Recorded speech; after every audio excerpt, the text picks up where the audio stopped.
ホワイトソックスの村上宗隆内野手がメジャーの舞台で存在感を放っています。リーグトップに1本差の15本塁打を放つ一方で、三振数はエンゼルスのザック・ネト内野手と並び、リーグトップタイの60個を記録しています。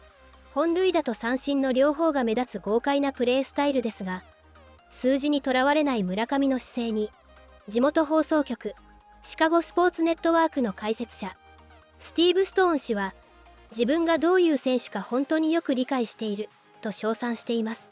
村上についてストーン氏は、とてつもなく力があると評価しました。また NPB から MLB への適応についても言及。春季キャンプでのエピソードを明かしています。さらに印象的だったのは、村上がインタビューで語った数字は全く見ないという言葉です。その姿勢をストーン氏は高く評価しています。これらの模様を日本語字幕付きでご紹介します。Yeah, they're such a fun team to watch right now. And even last year, seeing the foundation that Will Venable laid down, they're building some real momentum here. White Sox are a game and a half behind the Guardians in the AL Central for first place. Obviously the long ball from Murakami, Colson Montgomery, Miguel Vargas. What's really behind the power surge with all three of those guys? You have power hitters. Montgomery is getting a bit older. Now, he's still a very young player, but he's 6'4". He's probably 210, 215. This is a strong guy. Murakami is stronger, and because of the way he hits the ball, which is kind of unique, I think you saw something yesterday which shows you how you can hit a ball. Vargas hit one, a sinking line drive, didn't make it out of the park because it died at the wall. It was one of those liners that kept on sinking. But Murakami naturally puts backspin on the ball, so when he hits the ball the other way, it doesn't come down. It keeps on rotating and goes out. He's enormously strong. I understand, as everybody else does also, he's going to strike out. He's also going to make some mistakes in the field because he's a third baseman. They asked to move to first. But his pluses far outweigh the minuses, and we have to bear in mind, he's seeing these pitchers for the first time. This is a guy who will learn what the pitchers are trying to do to him. When he does, he's going to be a wrecking machine. I was talking to Ryan Fuller at spring training, and I was just kind of picking his brain on, hey, like, how do you help a player like him transition from the NPB to the MLB, right? Because he's going to be seeing different pitches, velocity, and all that stuff. And he talked about exposure therapy, kind of having different almost pitchers on the mound to help him kind of see these pitches at spring training. But in a sense, they wanted to help him adjust better in real time here when it came to the regular season. Murakami, obviously White Sox got him 2 years for $34 million. I mean, right now, 15 home runs on this season. How can he keep up this power consistently, though, throughout the entire year? Power's not going to be a problem. He's very strong. And I love something that he said in an interview in Arizona. Okay. They asked him, which statistics does he obsess on to tell where he is at any one given time? And he said he doesn't look at statistics at all. He knows, and he's good enough, where he knows if his stroke is the way it should be, the numbers are going to follow, and that's what he does. He goes out every day to make sure that his stroke is exactly the way he wants it, and the rest of it's just going to come along. Again, he's a prolific worker, and he's enormously strong, so he can hit it out in left, center, or right. It's not a problem at all, and I see him getting a lot better. I'd like to see him sharpen up the defense somewhat, but he's made great strides even from the beginning of the year until now. What impresses you most about him, the power or the plate discipline? I think they're one and the same. You can't generate power very often until you're swinging at strikes.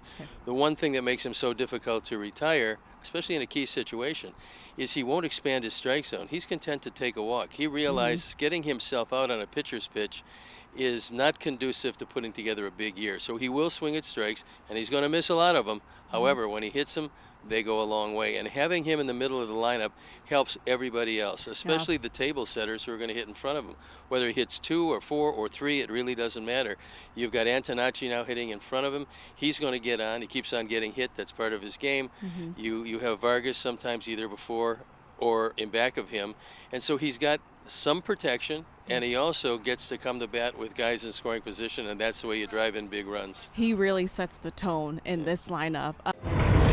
Murakami has been one of the best stories in Major League Baseball this year. 15 home runs already, but when is he the most dangerous? He is the most dangerous in the first game of series. He's homered in 8 in a row, a Major League record. So, Ozzy, here's the big question. Will he homer again tonight and make it 9? I wish I could say yes. but I don't want to jinx it. He goes, you know what? How many times I say, nope, nope, no chance. The hardest thing is a hit home run. But, yeah, you know what? Nope, you're not going to hit it. Well, Murakami's streak started on April the 14th against former Sox Yoendris Gomez. It has continued ever since. But one thing to consider is that the last series where he did not hit a home run came against the Kansas City Royals. He was 0 for 12 with 5 walks and 6 strikeouts in that 4-game series. That has been his roughest series he's probably had so far with the White Sox. So when you know that, you hear that, clearly the Royals had something that they knew about Murakami, and for whatever reason, he could not go deep and actually couldn't get a hit in that whole series. So one thing about the Royals, back when they played back home, they made those guys chase, not just him. They was chasing a bad pitches. They was swinging everything they was throwing there. I think right now they have lock it in, box it in, and go from there. I talked to Murakami, they say, hey, they don't want to pitch to you. That's fine. Yeah. Take your walk. Take your let Vargas do the damage. But meanwhile, because we see him a lot of walks, that's great. That means he's the ball a lot better. Obviously, that type of hitters, they go to strike out. Yeah. But when he strike out 3 or 4 times. But he doesn't strike out that much, like people think. Yeah, and actually, I like what he did in that series, and the fact that, okay, I don't like that he went over 12 and struck out 6 times, but he had 5 walks. Yes. How many times have we had guys come through the White Sox who just disappear for a whole series? He at least got on base 5 times. That's what you have to do. Remember, the KC got one of the best catcher in the game. This kid is very, very, very smart. He started to play the hitters very well. He go out there and, he going to try to make Murakami chase. Yeah. High and ball changes away. The boy's not going to be around the plate that much. Just take your when they make a mistake, just get ready to do it. Well, believe it or not, this is the 41st game of the season for the White Sox, so we are at the quarterway mark of the year. So since we are 1/4 through the schedule, how about 4 categories to discuss about where the White Sox are, where they've been, and where they're going? First one is, what grade would you give the White Sox for the first 41 games? I'm going to say B. You're giving them a B? Yes, I'm going to say B because I love the way they're playing. Not just because just the home runs, all the stuff we do. I think we're pitching well. They now beat themselves defensively.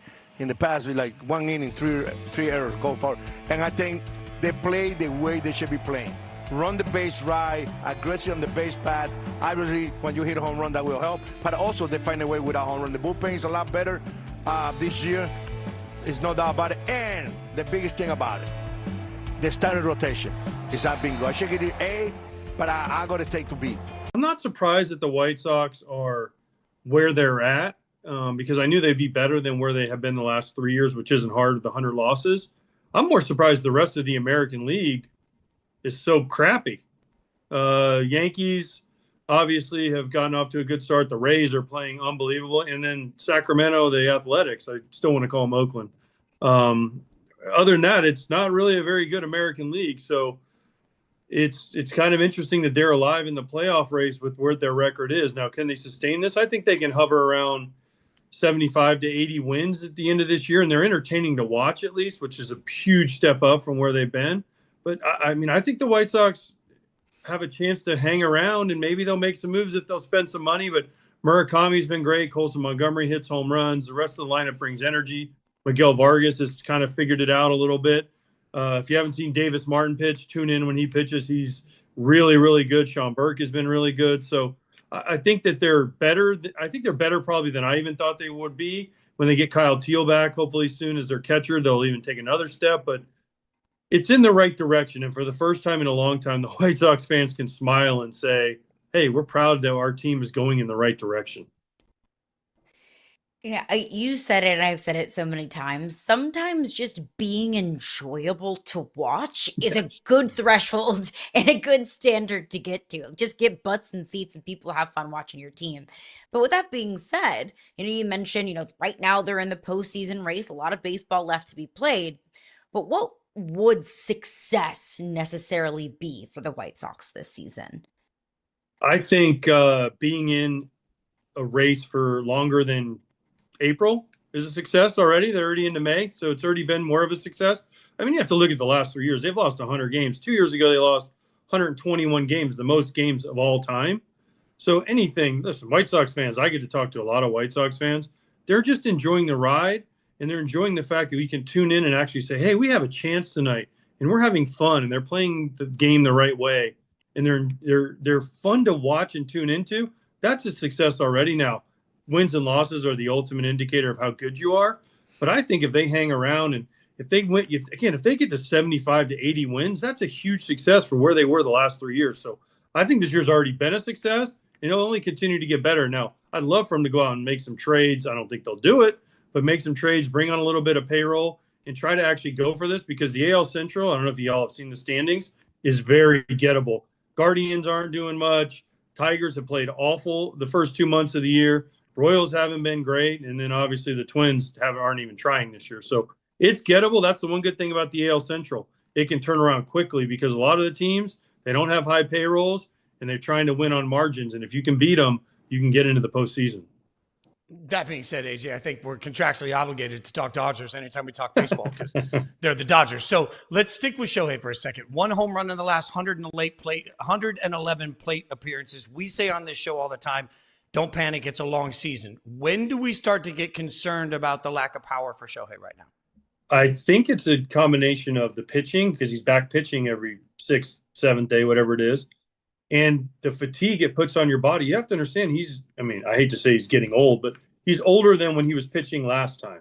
And there is a fatigue. If you talk to any starting pitcher, they will tell you, no matter how long they've been doing it, the next day after you pitch, you're tired, you're sore, your body doesn't feel the same. You just kind of want to lay around and don't do a lot. That's why guys used to run. And Adam Wainwright, a guy I worked with on Fox, he used to call it the old man walk. He'd go for a long walk just to flush the body. Well, Shohei doesn't have that opportunity because he has to hit the next day. And you see Dave Roberts trying to combat that with some more days off and giving him a little more rest. And he's not DHing when he's pitching. It's a different animal. That's why Shohei, for those years when he was doing both at such a high level, is the best thing I've ever seen.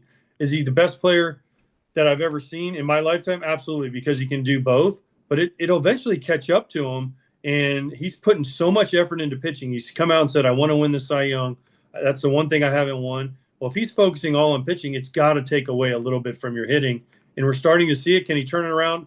100%. We're 40 games in. He'll probably still hit 40 homers and have a great year, but it has to take away from your focus on hitting, because the one year he just hit, we saw what he did, 50-50.